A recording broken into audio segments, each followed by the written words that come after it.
ಮನೋವಿಹಾರಿಣಿ.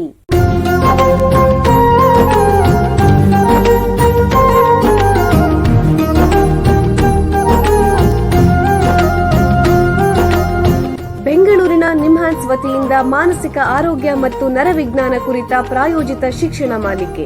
ಸಹಯೋಗ doctor Ramachandra N ಮೂರ್ತಿ, ಮಾನಸಿಕ ಆರೋಗ್ಯ ಮತ್ತು ನರವಿಜ್ಞಾನ ಪ್ರತಿಷ್ಠಾನ, ನಿಮ್ಹಾನ್ಸ್. ಕೇಳಿ ಮಾನಸಿಕ ಆರೋಗ್ಯ ಮತ್ತು ನರವಿಜ್ಞಾನ ಕುರಿತ ಮಾಲಿಕೆ ಮನೋವಿಹಾರಿಣಿ. ನಮಸ್ಕಾರ ಶ್ರೋತೃಗಳೇ, ನಿಮಗೆಲ್ಲರಿಗೂ ಮನೋವಿಹಾರಿಣಿ ಶಿಕ್ಷಣ ಮಾಲಿಕೆಯ ಈ ಸಂಚಿಕೆಗೆ ಆತ್ಮೀಯ ಸ್ವಾಗತ. ಹಿಂದಿನ 2 ಸಂಚಿಕೆಗಳಲ್ಲಿ ಮಾನವರನ್ನು ಕಾಡುವ ಸಾಮಾನ್ಯವಾದ ಮತ್ತು ಗಂಭೀರವಾದ ಮಾನಸಿಕ ಸಮಸ್ಯೆ ಡಿಪ್ರೆಷನ್ ಅಥವಾ ಖಿನ್ನತೆ ಬಗ್ಗೆ ಚರ್ಚೆ ಮಾಡ್ತಾ ಇದ್ವಿ. ಇವತ್ತು ಅದನ್ನ ಮುಂದುವರಿಸೋಣ. ಹಿಂದಿನ ಸಂಚಿಕೆಯಲ್ಲಿ ತಜ್ಞರು ಹೇಳ್ತಾ ಇದ್ರು, ಯಾರಿಗಾದ್ರೂ ಖಿನ್ನತೆ ಅನ್ನೋದು ಬಂದ್ರೆ ಅವರು ಸಾಮಾನ್ಯ ವೈದ್ಯರು, ಜನರಲ್ ಫಿಸಿಷಿಯನ್, ಮನಃಶಾಸ್ತ್ರಜ್ಞರು ಅಥವಾ ಸೈಕಾಲಜಿಸ್ಟ್ ಅಥವಾ ಮನೋವೈದ್ಯರು, ಸೈಕ್ಯಾಟ್ರಿಸ್ಟ್, ಇವರಲ್ಲಿ ಯಾರನ್ನು ಬೇಕಾದರೂ ಸಂಪರ್ಕಿಸಿ ಸಲಹೆ ಮತ್ತು ಚಿಕಿತ್ಸೆ ಪಡೆಯಬಹುದು ಅಂತ. ಯಾರ ಹತ್ರ ಹೋದ್ರೂ ಸೂಕ್ತವಾದ ರೋಗ ನಿರ್ಣಯ ಮತ್ತು ಚಿಕಿತ್ಸೆ ಮುಖ್ಯ. ವೈದ್ಯರು ರೋಗ ಲಕ್ಷಣಗಳನ್ನು ಆಧರಿಸಿ ರೋಗ ನಿರ್ಣಯ ಮಾಡ್ತಾರೆ. ಕೆಲವು ಸಂದರ್ಭಗಳಲ್ಲಿ ಸ್ಕ್ಯಾನಿಂಗ್ ಅಥವಾ ರಕ್ತ ಪರೀಕ್ಷೆ ಕೂಡ ಮಾಡಬಹುದು. ಖಿನ್ನತೆಗೆ ರೋಗದ ತೀವ್ರತೆಯನ್ನು ಆಧರಿಸಿ ವೈದ್ಯರು ಚಿಕಿತ್ಸೆ ಕೊಡ್ತಾರೆ. ಮುಖ್ಯವಾಗಿ ಔಷಧಗಳು, 2ನೇದು ಮಾನಸಿಕ ಚಿಕಿತ್ಸೆ, ಕೌನ್ಸಿಲಿಂಗ್ ಅಥವಾ ಮನೋಚಿಕಿತ್ಸೆ ಅಂತಲ್ಲ ಅದು, 3ನೇದು ನರಮಂಡಲದ ಅಥವಾ ಮೆದುಳಿನ ಪ್ರಚೋದನೆ, 4ನೇದು ಜೀವನ ಶೈಲಿಯಲ್ಲಿ ಬದಲಾವಣೆ. ಖಿನ್ನತೆಗೆ ಉಪಯೋಗಿಸುವ ಔಷಧಿಗಳಿಗೆ ಆಂಟಿ ಡಿಪ್ರೆಸೆಂಟ್ಸ್ ಅಂತ ಕರೀತಾರೆ. ಇವುಗಳಲ್ಲಿ ವಿವಿಧ ರೀತಿಗಳಿವೆ. ರೋಗದ ತೀವ್ರತೆ ಇತ್ಯಾದಿಯನ್ನು ಆಧರಿಸಿ ಎಷ್ಟು ಕಾಲ ಔಷಧಿಗಳು ತಗೋಬೇಕು ಅನ್ನೋದನ್ನ ವೈದ್ಯರು ನಿರ್ಧರಿಸ್ತಾರೆ. ಕೆಲವರಲ್ಲಿ ಹಲವು ವರ್ಷಗಳು ಅಥವಾ ಕೆಲವೊಮ್ಮೆ ಜೀವನ ಪರ್ಯಂತ ತಗೋಬೇಕಾಗತ್ತೆ. ಈ ಔಷಧಿಗಳಿಂದ 2-5% ರೋಗಿಗಳಲ್ಲಿ ಅಡ್ಡ ಪರಿಣಾಮ ಕಾಣಿಸ್ಕೋಬಹುದು. ಇವುಗಳೇನಾದ್ರು ಕಂಡು ಬಂದಲ್ಲಿ ವೈದ್ಯರು ಮಾತ್ರೆಗಳನ್ನು ಬದಲಾಯಿಸಬಹುದು ಅಥವಾ ಡೋಸೇಜ್ ಕಡಿಮೆ ಮಾಡಬಹುದು. ಮಾತ್ರೆಗಳ ಜೊತೆ ವಿದ್ಯುತ್ ಕಂಪನ ಚಿಕಿತ್ಸೆ ಅಥವಾ ಎಲೆಕ್ಟ್ರೋಕನ್ವಲ್ಸಿವ್ ಥೆರಪಿ ಅಥವಾ ಶಾಕ್ ಟ್ರೀಟ್ಮೆಂಟ್ ಅಂತ ಹೇಳ್ತಾರಲ್ಲ ಅದು, ಅಥವಾ ಅಯಸ್ಕಾಂತ ಶಕ್ತಿಯಿಂದ ಮೆದುಳಿನ ಪ್ರಚೋದನೆ, ಅಥವಾ ಕೆಲವರಿಗೆ ಮನೋಚಿಕಿತ್ಸೆ ಅಥವಾ ಸೈಕೋಥೆರಪಿ ಕೂಡ ಮಾಡ್ತಾರೆ. ಇಂದಿನ ಸಂಚಿಕೆಯಲ್ಲಿ ಸೈಕೋಥೆರಪಿ ಅಥವಾ ಮಾನಸಿಕ ಚಿಕಿತ್ಸೆ, ಮನೋಚಿಕಿತ್ಸೆ ಬಗ್ಗೆ ಹಾಗೂ ಇದನ್ನ ಖಿನ್ನತೆಗೆ ಹೇಗೆ ಅನ್ವಯಿಸಬಹುದು ಅನ್ನೋದರ ಬಗ್ಗೆ ತಜ್ಞರ ಹತ್ತಿರ ಹೆಚ್ಚಿನ ಮಾಹಿತಿ ಸಂಗ್ರಹಿಸೋಣ. ಮನಃಶಾಸ್ತ್ರ ಕ್ಷೇತ್ರದಲ್ಲಿ ಸುಮಾರು 25 ವರ್ಷಗಳಿಂದ ವೈದ್ಯಕೀಯ ಸೇವೆ ಮತ್ತು ಸಂಶೋಧನೆ ಮಾಡ್ತಾ ಇರುವಂತಹ ನಿಮ್ಹಾನ್ಸ್ನ ವೈದ್ಯಕೀಯ ಮನಃಶಾಸ್ತ್ರ ಅಂದ್ರೆ ಕ್ಲಿನಿಕಲ್ ಸೈಕಾಲಜಿ ವಿಭಾಗದಲ್ಲಿ ಪ್ರಾಧ್ಯಾಪಕರಾಗಿರೋ ಡಾಕ್ಟರ್ ಎಂ ಮಂಜುಳಾ ಅವರು ನಮ್ಮ ಜೊತೆ ಇದ್ದಾರೆ. ಅವ್ರನ್ನ ಸ್ವಾಗತಿಸೋಣ. ನಮಸ್ಕಾರ ಡಾಕ್ಟರ್ ಮಂಜುಳಾ ಅವರೇ. ನಮಸ್ಕಾರ. ನಿಮಗೆ ಈ ಕಾರ್ಯಕ್ರಮಕ್ಕೆ ಸ್ವಾಗತ. ಡಾಕ್ಟರ್ ಮಂಜುಳಾ ಅವರೇ, ನಿಮಗೆ ಮೊದಲನೇ ಪ್ರಶ್ನೆ ಏನು ಅಂತಂದ್ರೆ, ಈ ಮನೋಚಿಕಿತ್ಸೆ ಅಥವಾ ಸೈಕೋಥೆರಪಿ ಅಂತಂದ್ರೇನು? ಇದು ಕೌನ್ಸಿಲಿಂಗ್ ಮತ್ತು ಸೈಕೋಥೆರಪಿ ಒಂದೇನಾ? ದಯವಿಟ್ಟು ತಿಳಿಸಿ. ಮನೋಚಿಕಿತ್ಸೆ ಒಂದು ಮಾತಿನ ಅಥವಾ ಸಮಾಲೋಚನೆ ಮೂಲಕ ನೀಡುವಂತ ಚಿಕಿತ್ಸೆ. ಅದೇ ರೀತಿ ಕೌನ್ಸಿಲಿಂಗ್ ಕೂಡ ಸಮಾಲೋಚನೆ ಮೂಲಕ ನೀಡುವಂತದೇನೆ. ಆದ್ರೆ 2ರ ಮಧ್ಯೆ ಹಲವಾರು ವ್ಯತ್ಯಾಸಗಳಿರುತ್ತೆ. ಮೊದಲನೇದಾಗಿ ಮನೋಚಿಕಿತ್ಸೆ ಅಥವಾ ಸೈಕೋಥೆರಪಿ ಅಂದ್ರೆ ಏನು ಅನ್ನೋದನ್ನ ತಿಳ್ಕೊಳ್ಳೋಣ. ಈ ಮನೋಚಿಕಿತ್ಸೆ ಅನ್ನೋದು ಒಂದು ಅನಾರೋಗ್ಯಕರವಾದ ನಡವಳಿಕೆ, ವೈಯಕ್ತಿಕ ಗುಣಲಕ್ಷಣಗಳಾಗಿರಬಹುದು ಅಥವಾ ಮಾನಸಿಕ ಸಮಸ್ಯೆಗಳಾಗಿರಬಹುದು, ಮಾನಸಿಕ ಸಮಸ್ಯೆಗಳ ಗುಣಲಕ್ಷಣಗಳು, ಮತ್ತೆ ಅರಿವು ಅಥವಾ ಥಿಂಕಿಂಗ್ ಅಂತ ಏನ್ ಕರಿತೀವಿ, ಭಾವನೆಗಳು ಮತ್ತು ಆಲೋಚನೆಗಳು, ಇವುಗಳನ್ನ ಆರೋಗ್ಯಕರವಾಗಿ ಮಾಡುವಂತ ಒಂದು ವಿಧಾನ ಅಂತ ಹೇಳ್ಬೋದು.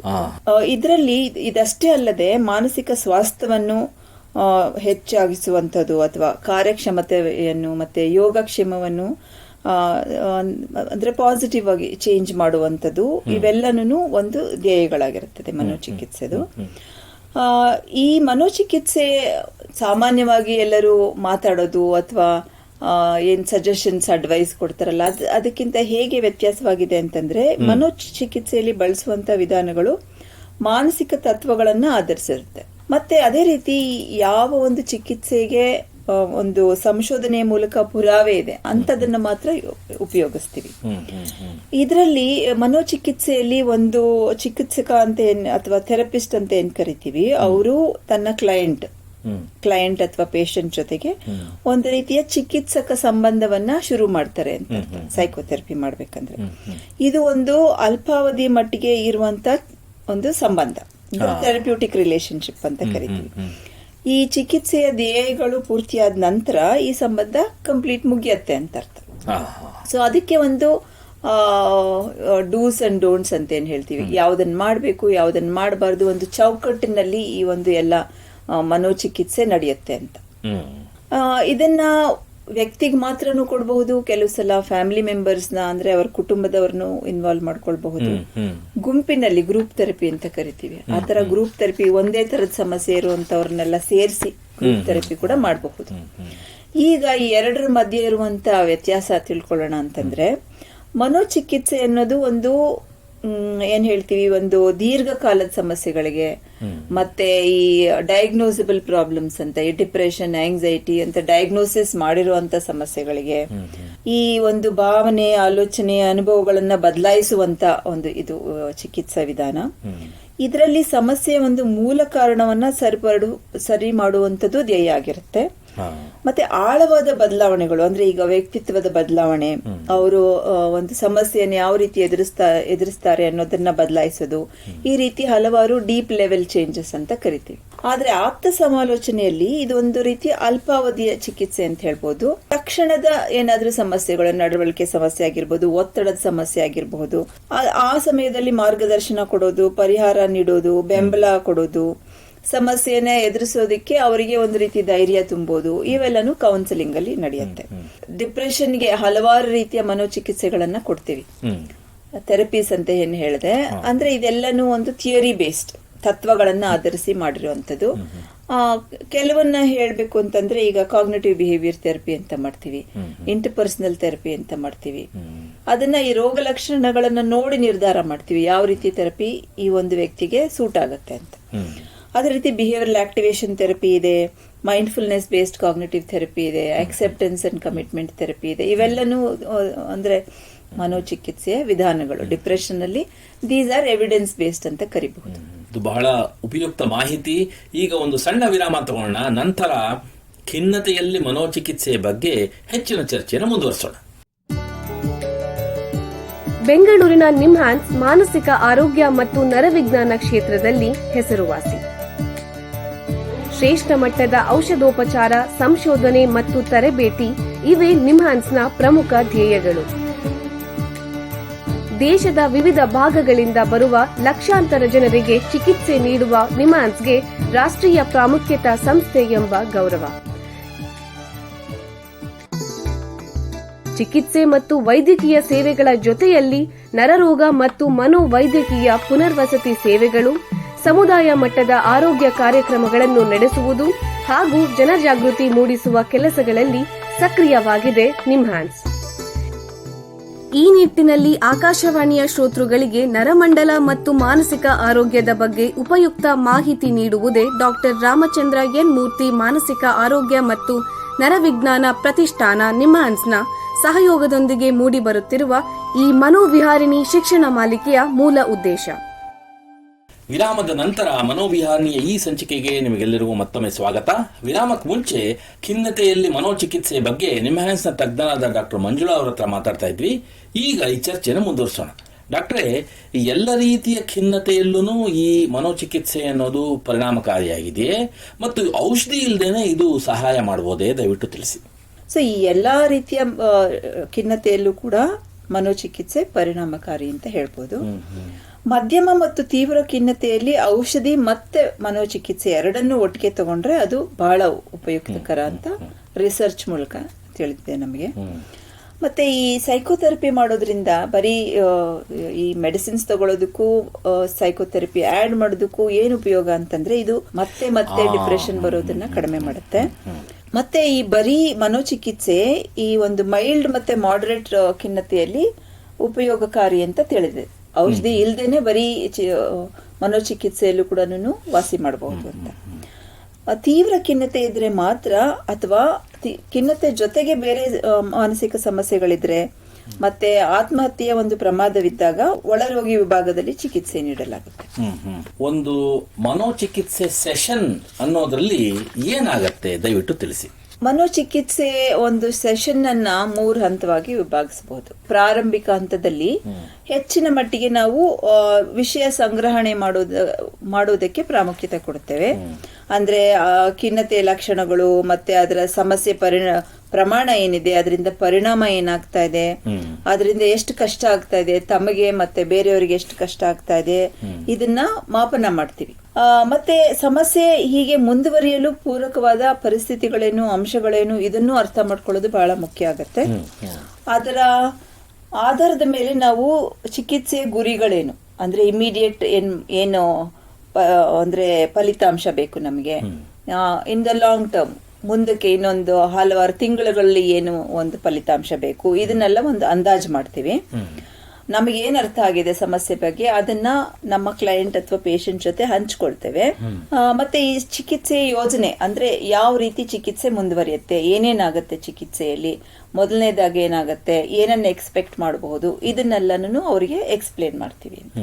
ಸೊ ದಟ್ ಅವರಿಗೆ ಗೊತ್ತು ನೆಕ್ಸ್ಟ್ ಏನಾಗತ್ತೆ, ಅವ್ರು ಏನ್ ಮಾಡ್ಬೇಕು, ಅವ್ರ ಪಾತ್ರ ಏನು, ಇದೆಲ್ಲನೂ ಅರ್ಥ ಮಾಡಿಸ್ತೀವಿ. ಓಕೆ, ಈಗ ಒಂದು ಟಿಪಿಕಲ್ ಸೆಷನ್ ಬರುವಂತದಾದ್ರೆ ಸೆಷನ್ ಸುಮಾರು 45ರಿಂದ 60 ನಿಮಿಷ ಇರುತ್ತೆ ಒಂದು ಸೆಷನ್. ಪ್ರಾರಂಭದಲ್ಲಿ ನಾವು ಹಿಂದಿನ ವಾರದಲ್ಲಿ ಏನೇನಾಯ್ತು ಮತ್ತೆ ಅವ್ರ ಆರೋಗ್ಯ ಸ್ಥಿತಿ ಏನಿದೆ ಅದನ್ನ ವಿಚಾರಿಸ್ತೀವಿ. ಅಥವಾ ಏನಾದ್ರೂ ಅವ್ರಿಗೆ ಹೋಮ್ವರ್ಕ್ ಅಭ್ಯಾಸ ಮಾಡೋದಕ್ಕೆ ಏನಾದ್ರು ಕೊಟ್ಟಿದ್ರೆ ಅದ್ರ ಬಗ್ಗೆ ಚರ್ಚೆ ಮಾಡ್ತೀವಿ. ಅದಾದ್ಮೇಲೆ ಆ ಸೆಷನ್ ನ ಗುರಿ ಏನು ಅದನ್ನ ಮಾಡ್ತೀವಿ. ನೆಕ್ಸ್ಟ್ ಮಧ್ಯದ ಭಾಗ ಏನಿದೆ, ಮಧ್ಯದ ಭಾಗ ಸುಮಾರು 30 ನಿಮಿಷಗಳು. ಆ 30 ನಿಮಿಷಗಳಲ್ಲಿ ನಾವು ಏನ್ ಟಾರ್ಗೆಟ್ ಇಟ್ಕೊಂಡಿರ್ತೀವಿ, ಅದಕ್ಕೆ ಏನ್ ಅಭ್ಯಾಸ ಮಾಡ್ಬೇಕು, ಏನ್ ಚಟುವಟಿಕೆ ಮಾಡ್ಬೇಕು, ಏನ್ ಡಿಸ್ಕಷನ್ಸ್ ಮಾಡ್ಬೇಕು, ಅದನ್ನೆಲ್ಲ ನಡೆಸ್ತೀವಿ 30 ನಿಮಿಷದಲ್ಲಿ. ಕೊನೆ 10 ನಿಮಿಷದಲ್ಲಿ ಈ ಸೆಷನ್ ನ ಸಾರಾಂಶ, ಏನೇನೆಲ್ಲ ಡಿಸ್ಕಸ್ ಮಾಡಿದ್ವಿ, ಏನ್ ಅರ್ಥ ಆಯ್ತು, ಏನ್ ಅರ್ಥ ಆಗಿಲ್ಲ, ಅದನ್ನೆಲ್ಲ ಒಂದ್ ರೀತಿ ಸಮರೈಸ್ ಮಾಡೋದು ಅಂತ. ಮತ್ತೆ ಮುಂದಿನ ನೆಕ್ಸ್ಟ್ ಸೆಷನ್ ಬರೋದಕ್ ಮುಂಚೆ ಅವ್ರು ಏನ್ ಮಾಡ್ಕೊಂಡ್ ಬರ್ಬೇಕು, ಹೋಮ್ ವರ್ಕ್ ಅಂತ ಹೇಳ್ತೀವಿ, ಅದನ್ನ ಕೊಡ್ತೀವಿ. ಸೊ ಸುಮಾರು 45ರಿಂದ 60 ನಿಮಿಷದ ಸೆಷನ್ ಹೀಗಿರುತ್ತೆ. ಈ ಮನೋಚಿಕಿತ್ಸೆ ಮಾಡೋದ್ರಿಂದ ರೋಗಿಗಳಲ್ಲಿ ಸುಧಾರಣೆ ಕಾಣಕ್ಕೆ ಎಷ್ಟು ಸಮಯ ತಗೊಳುತ್ತೆ? ಸಾಮಾನ್ಯವಾಗಿ ಖಿನ್ನತೆಗೆ ನಾವು ಒಂದು 12ರಿಂದ 15 ಸೆಷನ್ ಅಂತ ಸಾಮಾನ್ಯವಾಗಿ ಇಷ್ಟು ಸೆಷನ್ ಅಲ್ಲಿ ಸುಮಾರು ಇಂಪ್ರೂವ್ಮೆಂಟ್ ಕಾಣುತ್ತೆ.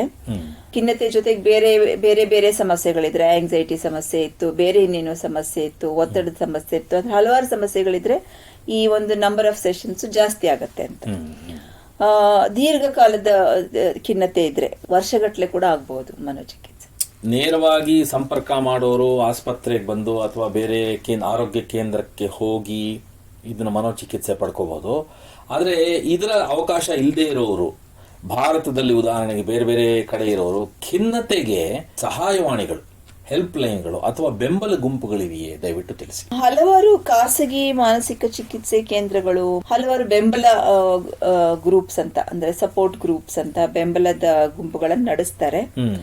ಅದರ ಬಗ್ಗೆ ಅಂದ್ರೆ ಅದನ್ನ ನಾನು ಆನ್ಲೈನ್ ಅಲ್ಲಿ ನೋಡಿದ್ದೀನಿ. ಅದರ ಒಂದು ಸೈಂಟಿಫಿಕ್ ಎವಿಡೆನ್ಸ್ ಅದ್ರ ಬಗ್ಗೆ ನನಗೆ ಹೆಚ್ಚಾಗಿ ಗೊತ್ತಿಲ್ಲದೆ ಇರೋದ್ರಿಂದ ನಾನು ಅದನ್ನ ಜಾಸ್ತಿ ಹೇಳೋದಿಲ್ಲ. ಆದ್ರೆ ನಮ್ಮ ಸರ್ಕಾರದಿಂದ ಇರುವಂತ ಒಂದು ಹೆಲ್ಪ್ ಲೈನ್ ಅಂದ್ರೆ ಟೆಲಿಮಾನಸ್ 14416. ಅದು 24/7 ಅಂದ್ರೆ 24 ಗಂಟೆನೂ ಅದರಲ್ಲಿ ಕೌನ್ಸಿಲರ್ಸ್ ಇರ್ತಾರೆ. ಅದು ಸ್ಟೇಟ್ ಲೆವೆಲ್ ಟೆಲಿಮಾನಸ್ ಸೆಲ್ಸ್ ಇದೆ, ಅದೇ ರೀತಿ ಡಿಸ್ಟ್ರಿಕ್ಟ್ ಲೆವೆಲ್ ಕೂಡ ಇದೆ. ಸೊ ಹಲವಾರು ರೀತಿಯ ಕೌನ್ಸಿಲರ್ಸ್, ಸ್ಪೆಷಲಿಸ್ಟ್ ಮತ್ತೆ ಡಾಕ್ಟರ್ಸ್ ಇವರೆಲ್ಲರೂ ಇನ್ವಾಲ್ವ್ ಆಗಿರ್ತಾರೆ ಇದರಲ್ಲಿ.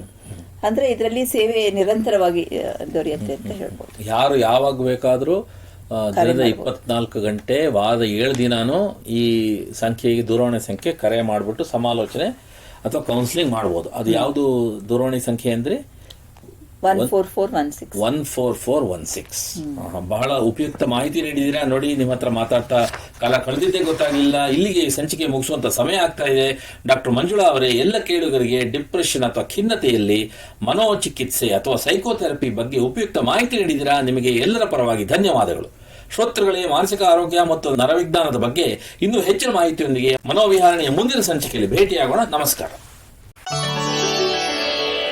ಇಲ್ಲಿಯವರೆಗೆ ಬೆಂಗಳೂರಿನ ನಿಮ್ಹಾನ್ಸ್ ವತಿಯಿಂದ ಮಾನಸಿಕ ಆರೋಗ್ಯ ಮತ್ತು ನರವಿಜ್ಞಾನ ಕುರಿತ ಪ್ರಾಯೋಜಿತ ಶಿಕ್ಷಣ ಮಾಲಿಕೆ ಮನೋವಿಹಾರಿಣಿ ಕೇಳಿದಿರಿ. ಸಹಯೋಗ ಡಾಕ್ಟರ್ ರಾಮಚಂದ್ರ ಎನ್ ಮೂರ್ತಿ, ಮಾನಸಿಕ ಆರೋಗ್ಯ ಮತ್ತು ನರವಿಜ್ಞಾನ ಪ್ರತಿಷ್ಠಾನ, ನಿಮ್ಹಾನ್ಸ್. ನೆರವು ಡಾಕ್ಟರ್ ಕೆಎಸ್ ಮೀನಾ, ನಿಮ್ಹಾನ್ಸ್. ಮಾನಸಿಕ ಆರೋಗ್ಯ ಶಿಕ್ಷಣ ವಿಭಾಗ, ನಿಮ್ಹಾನ್ಸ್. ಹಾಗೂ ನಿವೇದಿತಾ ಬಿಎಸ್, ನಿಮ್ಹಾನ್ಸ್. ಸಂಗೀತ ಸಂಯೋಜನೆ ಕೆ ಕಲ್ಯಾಣ್. ಪರಿಕಲ್ಪನೆ, ನಿರೂಪಣೆ ಮತ್ತು ನಿರ್ಮಾಣ ಡಾಕ್ಟರ್ ಎಂಎಂ ಶ್ರೀನಿವಾಸ್ ಭರತ್, ನಿಮ್ಹಾನ್ಸ್. ನಿಮ್ಮ ಸಂದೇಶಗಳನ್ನು ಕಳಿಸಬೇಕಾದ ದೂರವಾಣಿ ಸಂಖ್ಯೆ 789811055224 7899105524. ವಾಟ್ಸ್ಆಪ್ ಸಂದೇಶಗಳು ಮಾತ್ರ. ಈ ಕಾರ್ಯಕ್ರಮದ ಮುಂದಿನ ಸಂಚಿಕೆ ಮುಂದಿನ ವಾರ ಇದೇ ಸಮಯಕ್ಕೆ ಮನೋವಿಹಾರಿಣಿ ಮಾಲಿಕೆಯಲ್ಲಿ.